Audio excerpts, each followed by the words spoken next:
dejar un ratito el tema del tipo de cambio fijo, el tipo de cambio flexible, para presentarles una idea un poco distinta, relacionada con lo que dijimos, pero un poco distinta, que es el concepto del tipo de cambio real. Después voy a volver sobre el tema de los dilemas del tipo de cambio fijo, o sea, nuestro problema como país, un poco a modo de cierre del tema de la materia, pero necesito antes contarte un poco algunas ideas que me permitan llegar a esa conversación con un concepto muy importante que vas a ver en un ratito. Voy a ir un poco rápido ahora, porque si no, no voy a tener tiempo de contarte ese argumento. Decirte, el tipo de cambio real es una relación de cambio entre bienes. El tipo de cambio nominal, de lo que te estoy hablando hasta hace 2 minutos, es una relación de cambio entre monedas. Es una variable nominal, el tipo de cambio nominal. Es una variable nominal, como es nominal el precio de la Coca-Cola, el precio de un corte de pelo. ¿Por qué es una variable nominal? Todo eso que te nombro. Bueno, porque son relaciones de cambios de objetos por billetes. El tipo de cambio del que yo te hablé también es una variable nominal porque es la relación de cambio de una moneda por otra. El tipo de cambio real se parece más a un precio relativo de la economía. Fíjate que un precio relativo no es una relación de cambio entre el precio entre ponele, un kilo de pan y la cantidad de billetes, sino que sería el precio de un kilo de pan contra, no sé, con el paquete de yerba. Eso sería un precio relativo. Eso es una variable real en la economía. Otra que ustedes vieron conmigo en la materia es el salario real. Es decir, el salario no visto como la cantidad de billetes que te pagan, sino como el índice o el poder de compra de salario cuando vos lo dividís por un cierto índice de precio. Bueno, el tipo de cambio real se parece más a esas variables, al salario real, a la tasa de interés real. Es un precio relativo de la economía y es uno muy importante. Déjame que te cuente cuál es la idea del tipo de cambio real con un ejemplo. Suponete que estamos mirando la página de Mercado Libre, estamos buscando para comprarnos una bici esa típica que ahora viste que tienen cambios y toda esa cosa, que son casi la bici estándar, la bicicleta que se vende, el mountain bike, y que entonces, como estamos aburridos una noche de sábado, bueno, yo estaba aburrido, ustedes no, me puse a mirar los precios de esa bici en el mercadolibre.ar, que es el nuestro, y mercadolibre.br, que es el de Brasil. Y encontré que una bici de características similares valía en Argentina 40.114 pesos, y la misma bici valía en la página brasileña de Mercado Libre 1.234 reales brasileños. Esto que escribe acá es la forma ISO de llamar a las divisas. El peso argentino es ARG, el real brasileño es PRL. Claro, yo no puedo saber cuál me conviene comprar. Primero, me conviene comprar Argentina porque traer a Brasil tiene un costo de flete enorme. Pero suponete que un plato volador me puede traer la bicicleta hasta la puerta de mi casa. O sea, que no tuviera un problema de flete, ni mucho menos un problema de aduanas, que no me cobraron un arancel por importar una. Supongamos que la bicicleta brasileña estuviera exceptuada de pagar aranceles de importación y que un plato volador me la trae, o una máquina de desmaterialización me la deja en la puerta de mi casa. Es decir, lo único que me importa es el precio de la bici. Claro, así todo yo no puedo comparar estos dos precios. ¿Por qué no los puedo comparar? Porque uno está expresado en una unidad monetaria y otro está expresado en otra unidad monetaria. Acuérdense cuando veíamos el problema de comparar el Producto Bruto del argentino o de cualquier país en dos momentos separados en el tiempo, ¿se acuerdan? Yo no podía comparar el Producto Bruto en 1949 de la Argentina con el Producto Bruto en 1959, porque lo que había cambiado en el medio era el índice de precios. Entonces, para poder comparar, lo que tenía que hacer era expresar esas dos magnitudes referidas a un conjunto de precios comunes, y eso se llamaba Producto Bruto Real. Bueno, lo que voy a hacer es tratar de comparar el precio de estas bicis llevado a un conjunto de precios comunes. Para hacer eso, lo que voy a hacer es ver cuál es el tipo de cambio entre el real del Brasil y el peso argentino. Bueno, en el fin de semana yo miré en internet cuál era el tipo de cambio paralelo o informal, o blue, como quieran llamarlo, del real brasileño contra el peso argentino y excepto. Más o menos será 0,0285. Es decir, un peso argentino compra algo así como 3 centavos de real brasileño. Acuérdense que en relación al dólar era 0,005. Bueno, en relación al real es 0,0285. Entonces, ¿cómo hago la comparación? Bueno, divido el precio de la bicicleta brasileña expresada en reales por la tasa de cambio entre el real y el peso argentino. Entonces, eso me da 1.234 reales, que es lo que vale la bici allá, dividido 0,0285 reales por peso argentino. Fíjense que esto se me va con esto, y me queda 1.234 dividido 0,285, me da 43.192 argentinos, que es la unidad monetaria que me queda dividiendo el divisor, y por lo tanto pasa al numerador. O sea que me queda que la bicicleta brasileña vale en pesos argentinos 43.192. Ahora sí puedo comparar el precio de la bicicleta argentina con el precio de la bicicleta brasilera expresada en pesos argentinos. Y yo divido el precio de la bici argentina, me queda en el numerador 40.614 pesos por bicicleta argentina. En realidad debería haber escrito así. Esto, déjame que lo escriba como quisiera haberlo escrito. Se escribe así, ¿no? Es 46.614 cada bicicleta argentina, dividido, quieren poner acá un paréntesis para que esto se entienda más, pueden hacerlo. Yo no lo puse para no ser tan plomo con la cosa más de notación, pero en realidad estaría bien que lo escriba así. Miren. Acá me queda el precio de la bici brasileña. Siempre un precio es un intercambio entre una cierta cantidad de billetes y una cierta cantidad de objetos. Entonces me queda en el numerador un objeto que es la bici argentina y la cantidad de pesos que tenés que entregar para que te la den. En el denominador me queda el precio de la bicicleta brasilera dividido el bien que obtenés a cambio de esa cantidad de pesos. Entonces cuando vos dividís esto, este número, dividido este número te da 0,94. Los pesos que están acá se van con los pesos que están acá. La bicicleta argentina que está dividiendo queda abajo, y la bicicleta brasileña que estaba dividiendo abajo pasa arriba, y te queda un número que dice 0,94, atención con las unidades, bicicleta brasileña por una bicicleta argentina. Y déjame llamar a eso tipo de cambio real. A ver, miren el precio en pesos de la bicicleta. ¿Cuál es la más cara? En ejemplo inventado, real. La brasileña. La brasileña. Fíjate que lo que dice esto es que una bicicleta brasileña equivale a, o compra, o puede comprar 0,94 partes de bicicleta brasileña. Es decir, compra menos que la bicicleta brasileña, con lo cual es lo mismo que decir que la bicicleta brasileña es más cara. A ver, supongan ustedes que si con otros datos esto no hubiera dado 0,5. 0,5. Vamos a poner el número. No se corresponde con esos datos, pero cómprenme que ese fuera el caso. Eso querría decir que una bicicleta argentina equivale a 0,5 bicicleta brasileña, o lo que es lo mismo, que 2 bicicletas argentinas equivalen a una bicicleta brasileña. Si ese fuera el caso, a los argentinos nos convendría comprar bicicletas brasileñas o argentinas. ¿Cuáles son más baratas? Argentina. Argentina. ¿Y a los brasileños qué les convendría comprar? Argentinas. Entonces, fíjense, el tipo de cambio real, esta variable, es una variable muy importante, en principio, para regular el patrón de intercambio de bicicletas entre Argentina y Brasil.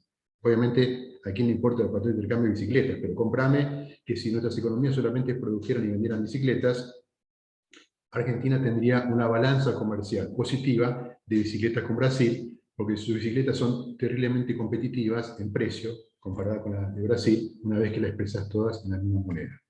A ver, obvio, ¿a quién le interesa una economía de bicicletas en un mundo donde hay un montón de bienes?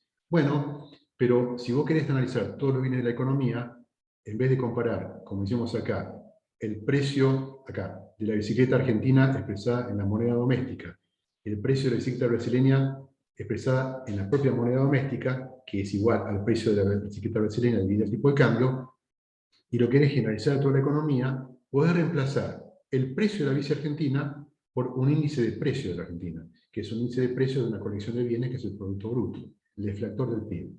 ¿Se acuerdan? Es el número que sale cuando vos dividís el PIB nominal sobre el PIB real. El deflactor del PIB es un índice de precios de la producción argentina. Y en el denominador tenés el índice de precios de Brasil, o sea, el deflactor del PIB de Brasil, dividido el tipo de cambio, como hicimos con la bici, ¿no?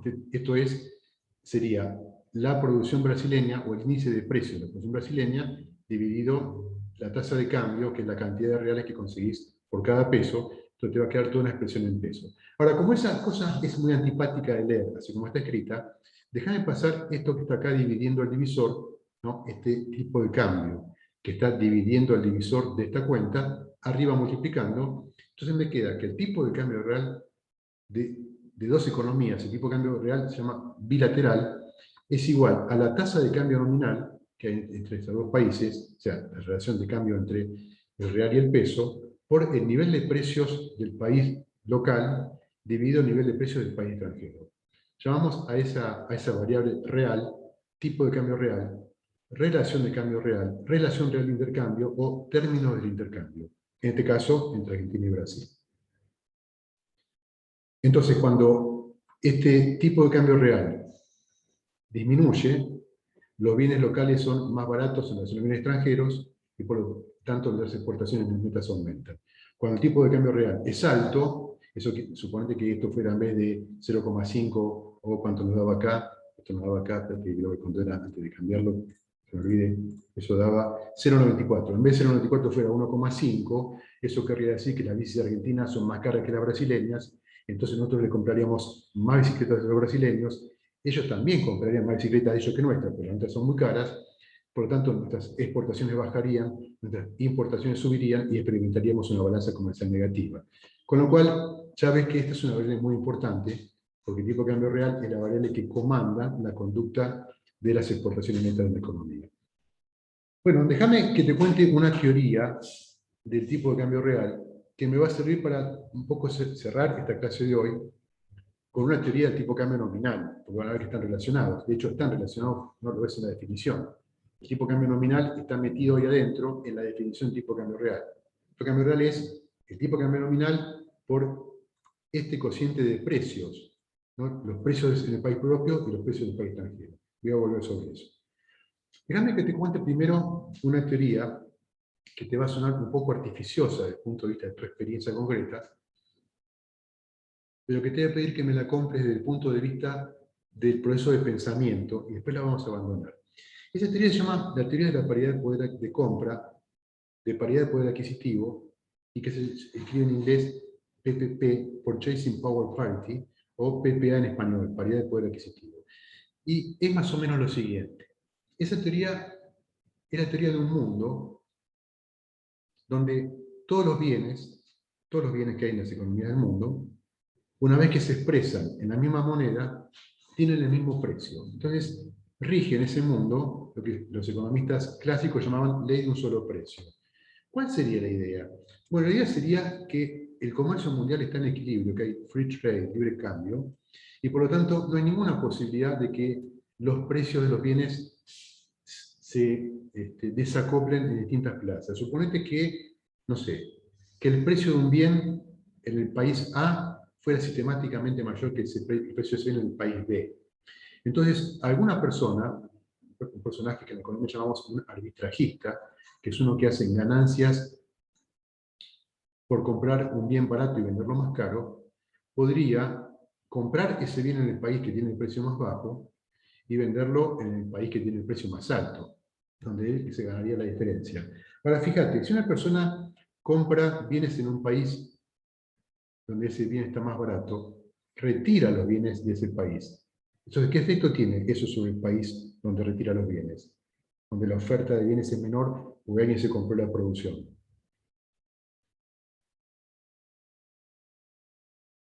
De nuevo, el arbitrajista va al país donde el precio es muy bajo. Suponete que en ese país se producen 100 unidades de un bien y el tipo se compra 90 unidades de ese bien y se las lleva a otro país. En ese país donde él compró los bienes, de los 100 quedan solamente 10. ¿Qué va a pasar con el precio de ese bien? Va a subir. Va a subir. Va a subir. Y si él lleva esos bienes y trata de venderlos en el país donde el precio de ese bien era más caro, entonces la oferta de ese bien va a aumentar en ese país. ¿Qué va a pasar con el precio de ese bien? Va a bajar. Va a bajar. Entonces, la lógica de la ley de un solo precio es que si hubiera diferenciales de precios sistemáticos en distintas plazas del mismo bien en el mundo, la actividad de los arbitrajistas eliminaría esa diferenciales de precio en función del mecanismo que les acabo de contar. Cómprenme que eso fuera posible. En un mundo sin trabas, sin aranceles, sin costo de flete, donde los bienes son todos iguales y la gente quiere en todos los países más o menos las mismas cosas. Entonces, si eso fuera así, ¿cuál sería el tipo de cambio entre los bienes en distintos países y los bienes valen lo mismo una vez que vos los expresás en la misma moneda. ¿Cuál sería el tipo de cambio real? O la relación real de cambio. Miren, si 0. no cero, ¿por qué cero? Fíjate, si esto que está acá, que es el precio del bien en el país extranjero, una vez que lo expreso en la moneda del país local, es igual a este precio, si esto que está arriba es igual a esto que está abajo, ¿cuánto vale el tipo de cambio real? Sí, dos cosas. 1. Vale 1. Entonces, la idea de la ley de un solo precio es que como hay un solo precio, una vez que vos lo expresás en la misma moneda, el cociente de esos precios tiene que ser 1. Como consecuencia, si esto es igual a 1, yo puedo reordenar esta expresión que está acá, fíjate, puedo reordenar esta expresión, esta, pasando esto que está acá, multiplicando, dividiendo de este lado, y esto que está dividiendo lo paso multiplicando, y me queda esta expresión. Es decir, que el tipo de cambio nominal, en un mundo donde regiría la paridad de poder adquisitivo y la de un solo precio, es igual al cociente de los niveles de precio de los países. Eso todavía suena un poco abstracto. Déjamelo contártelo de otra manera. Si eso es cierto, una implicancia que eso tiene, es que yo puedo escribir esa expresión en términos dinámicos, es decir, cómo cambia a medida que cambia el tiempo. Es decir, déjame escribir esta expresión que está escrita en niveles, porque me dice el nivel del tipo de cambio es igual al nivel de precios en el extranjero dividido el nivel de precios en el país local. Déjame escribir eso no en niveles, sino en términos de cambio, de tasa de variación. Entonces voy a poner del lado izquierdo la tasa de variación del tipo de cambio. O sea, delta E sobre E. Acordate que delta es la variación, delta E sobre E es la tasa de variación. Es la variación por dividida el nivel. Y del lado derecho, como tengo un cociente de dos variables, la tasa de variación de un cociente, cómprenme, créanme que es así, es igual a la diferencia de la tasa de variación. La tasa de variación de un cociente es igual a la diferencia de la tasa de variación. Es decir, es la tasa de variación del nivel de precios en el país extranjero menos la tasa de variación del nivel de precios en el país local. Pero escúcheme, ¿qué es la tasa de variación de precios en un país? ¿Cómo se llama eso?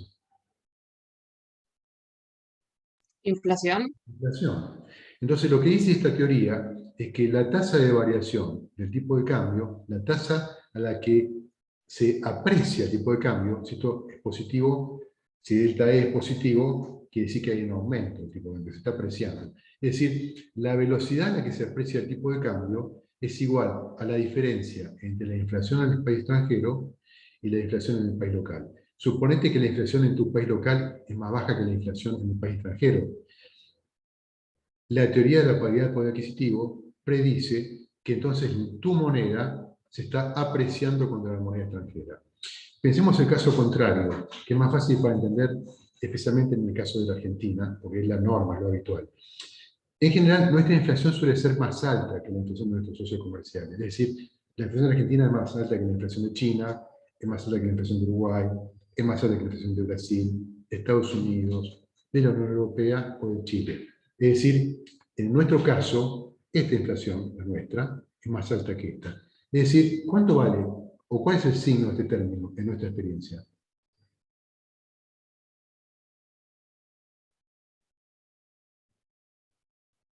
¿Cuál es el primer término? La inflación de tu socio comercial, o sea, o de Brasil, o de Estados Unidos, o de Chile, y suponete que es más baja que la tuya esa inflación. Entonces, este término, ¿qué signo tiene? Es negativo. Negativo. Si el signo es negativo, esta variación, ¿cómo tiene que ser? ¿Positiva o negativa? Negativa. O sea que tu moneda se está Depreciando. depreciando. Y si tenés un tipo de cambio fijo, se está devaluando, como dijiste vos. Si tenés un tipo de cambio flotante, se está depreciando. Y si tenés un tipo de cambio fijo, se está devaluando. Y ahí tenés un poco la primera pincelada del problema de la Argentina. La Argentina tiene habitualmente, después veremos por qué, una inflación más alta que sus socios comerciales y por lo tanto la tendencia debería ser, de acuerdo a este modelo, a que su moneda se deprecie o se devalúe contra otras monedas. A ver, objeciones. Objeciones. Primero, no es cierto que en el mundo se venden todos bienes iguales, que es un supuesto de la ley de un solo precio. Es decir, un par de zapatillas es un par de zapatillas, una bici es una bici, pero también una bici tiene cierta marca, cierta cantidad de rulemanes, discos o coronas o freno de una marca o de otra. O sea, tienen ciertos atributos, por lo cual las empresas no las venden a un precio fijado de antemano, a un solo precio, sino que forman precios. Es decir, en el mundo existe eso que llamamos competencia imperfecta, competencia monopolística o fijación de precios. Ok, ¿hay mercados donde hay competencia perfecta? Sí. Hay mercados donde la competencia perfecta, donde hay un bien muy estandarizado, por ejemplo, los granos. Pero en la mayor parte de los casos eso no existe. Y en la medida que los mercados sean mercados donde hay competencia perfecta o competencia monopolística, la ley de un solo precio no existe, primero. Segundo, no todos los bienes que conocemos están expuestos a comercio. Es decir, el chico que atiende la barbería frente de casa, las peluquerías llaman barbería, ¿vieron?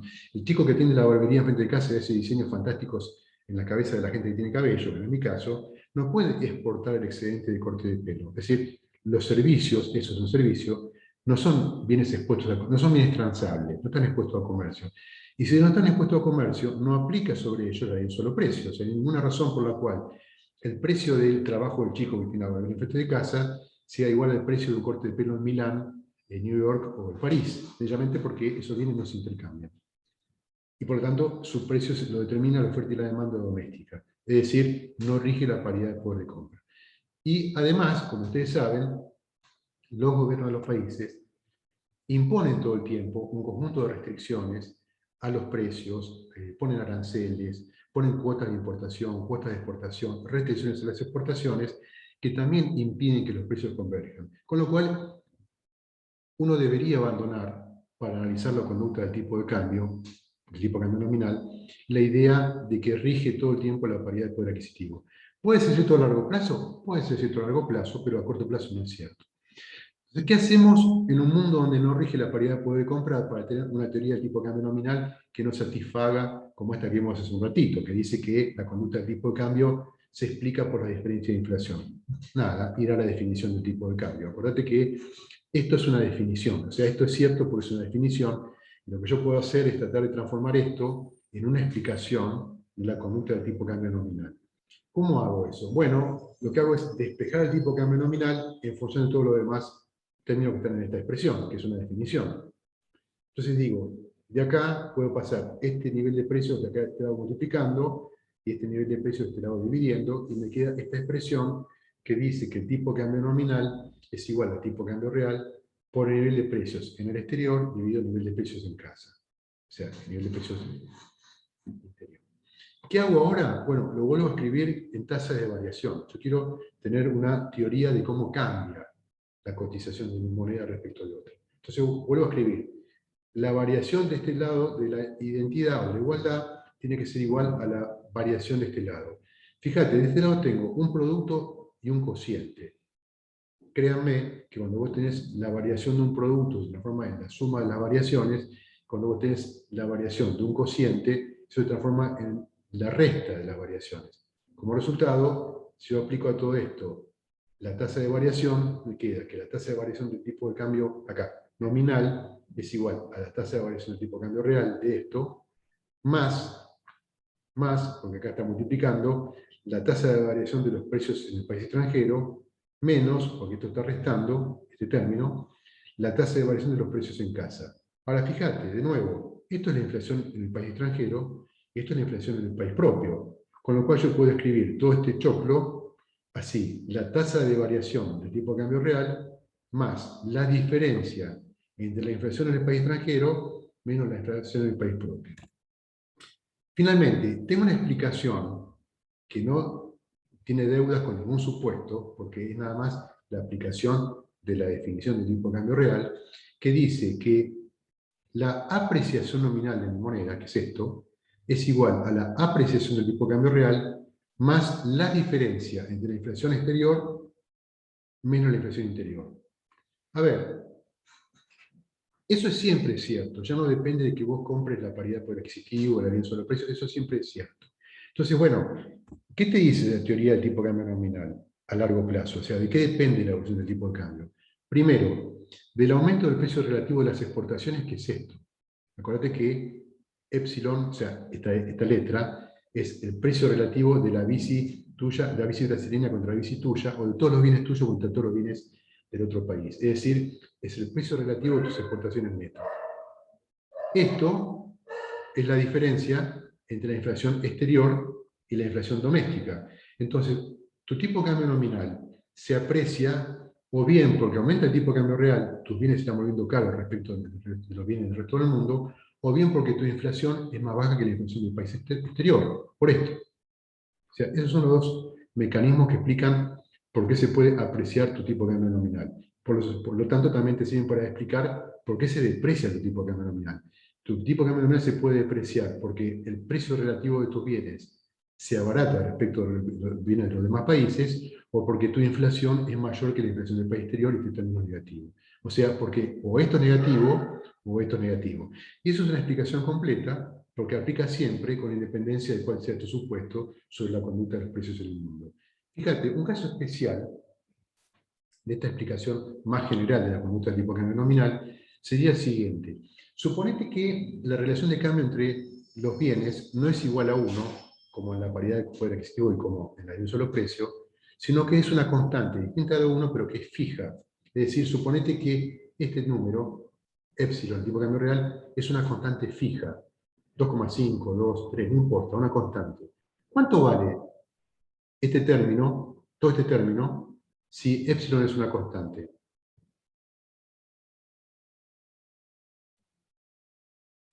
¿Cuánto vale la, 1.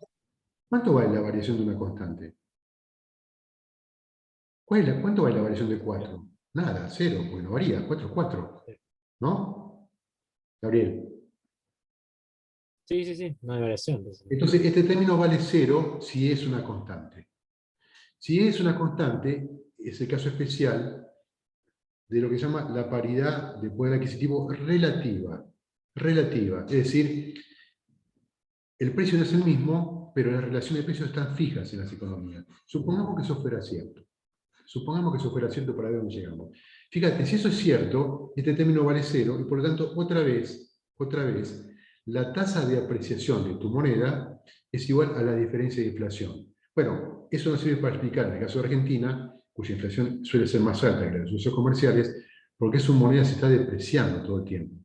Bueno, a ver, déjenme contar todo esto que les conté en el poquito tiempo que me queda. Bueno, me queda bastante, para que podamos entender el dilema de política económica que tiene Argentina. Es decir, voy a hacer un comentario que es totalmente amoral, en el sentido que no implica una toma de partido política ni ideológica, sino que trata de describir lo que nos pasa independientemente de quién gobierne. O sea, el problema que hay para gobernar Argentina, independientemente de quién sea lo que tocan la botonera de los controles del país. Fíjate, esto me dice que nuestra moneda se deprecia. Ese es un problema que los gobiernos quieren evitar. Vos fíjate que están tratando de evitar que se devalúe la moneda, que es el equivalente a la depreciación en un sistema de tipo de cambio fijo. Y yo te acabo de contar que eso ocurre porque tenemos una inflación muy alta comparada con la inflación de los demás países con los que comerciamos. Entonces, tratemos de entender en contexto, porque hemos aprendido en la materia, por qué podría haber una inflación alta en Argentina. Entonces, yo voy a recurrir a un recurso un poco rústico y tosco, pero que me va a servir para contarte una historia. Esto que estoy escribiendo acá es una relación entre la cantidad de dinero, la velocidad a la que ese dinero circula en la economía, entre los agentes de la economía, y el Producto Bruto Nominal. El Producto Nominal es una medida de la cantidad de dinero que vamos a necesitar para hacer las transacciones. Entonces, esto tiene que ser igual a esto. Fíjate, voy a escribir esa expresión también en tasa de variación. Como esto es un producto, cuando lo paso a tasa de variación se transforma en una suma. Entonces, la tasa de variación del dinero, o sea, la tasa de crecimiento del dinero, es esto, más la tasa de variación de la velocidad, más la tasa de variación de los precios, o sea, la inflación, y esto es la tasa de crecimiento del producto. Déjame suponer que la tasa de crecimiento de la velocidad es cero, que la velocidad no varía. Y, por definición, esto es la inflación de la economía. Si yo paso este término que está acá, del lado izquierdo restando, me queda que la tasa de crecimiento del dinero menos la tasa de crecimiento del producto es igual a la inflación. A ver, un caso extremo te voy a plantear. que el producto sea el nivel de pleno empleo. Si el producto está fijo, o sea, el nivel de pleno empleo, este término vale 0. Y entonces, la tasa de crecimiento del dinero, si esto vale 0, es igual a la inflación. Milton Friedman. La inflación es siempre y en todo momento un fenómeno monetario. A ver, no lo dijo así, y eso, dicho así, es dejarlo expuesto al cachetazo, a pobre Milton. La tasa de crecimiento del dinero es igual a la inflación si la economía no crece. Si la economía crece, y este término es distinto de 0, la tasa de la inflación es igual al exceso de crecimiento del dinero sobre la tasa de crecimiento de la producción.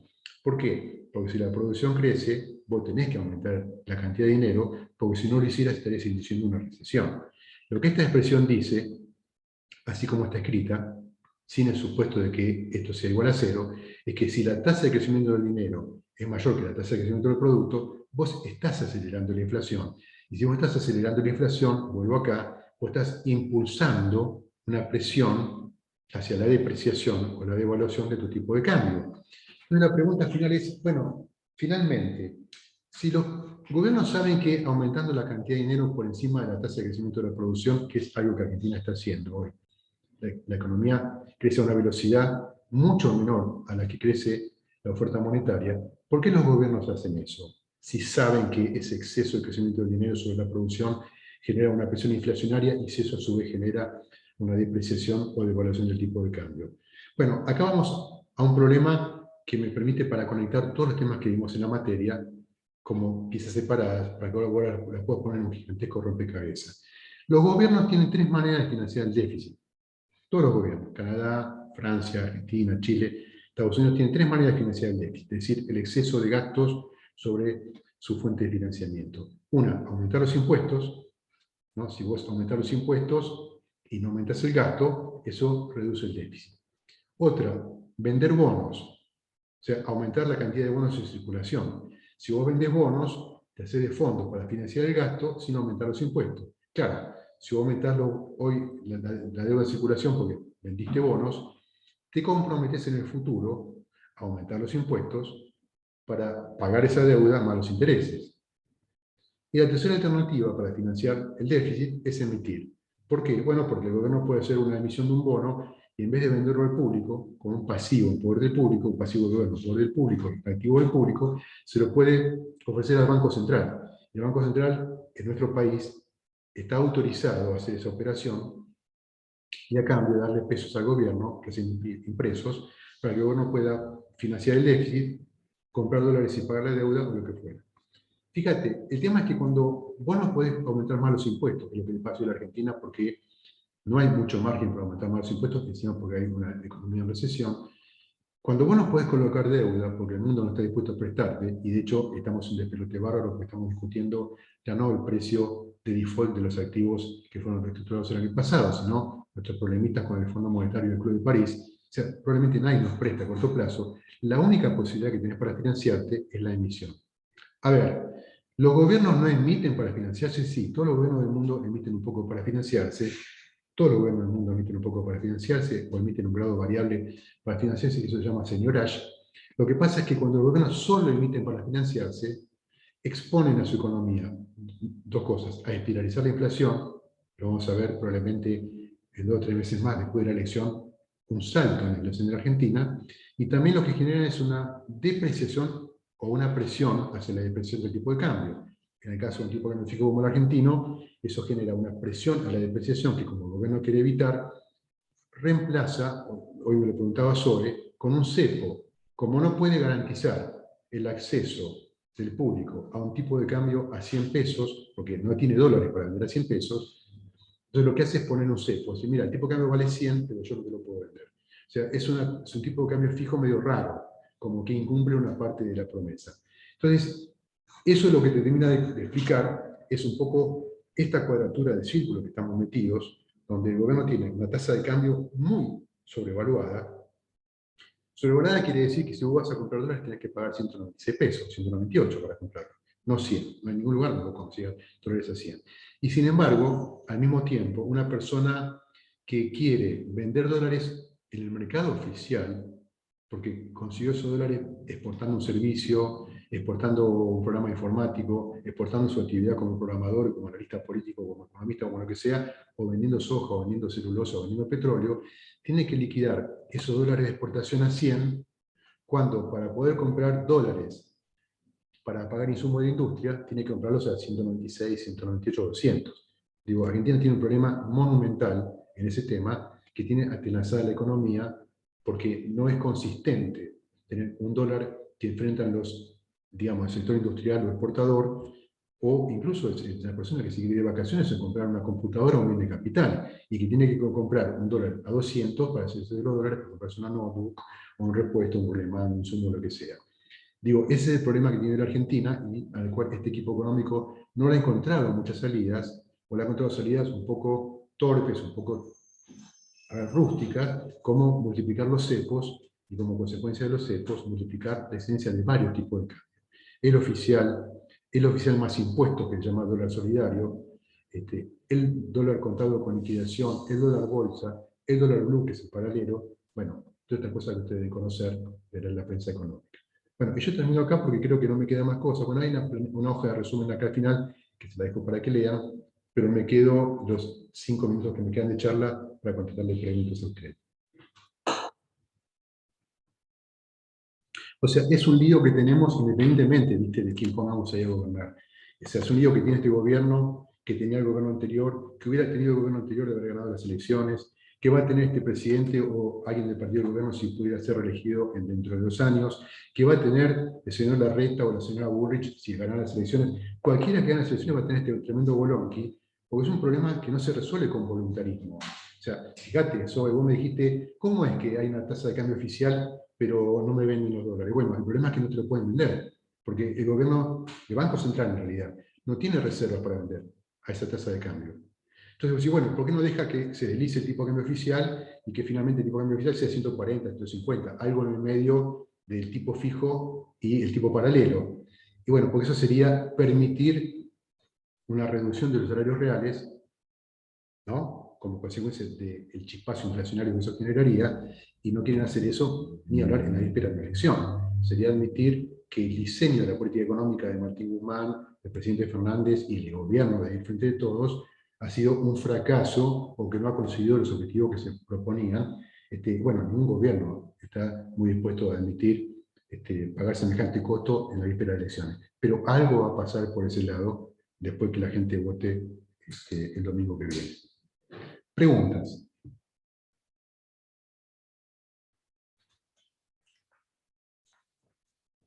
Yo tenía una duda de cuando nos habías mostrado el gráfico eh, de que estaba la brecha, de que estaba el punto A y el B.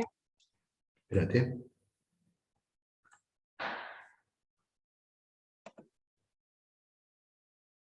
Acá.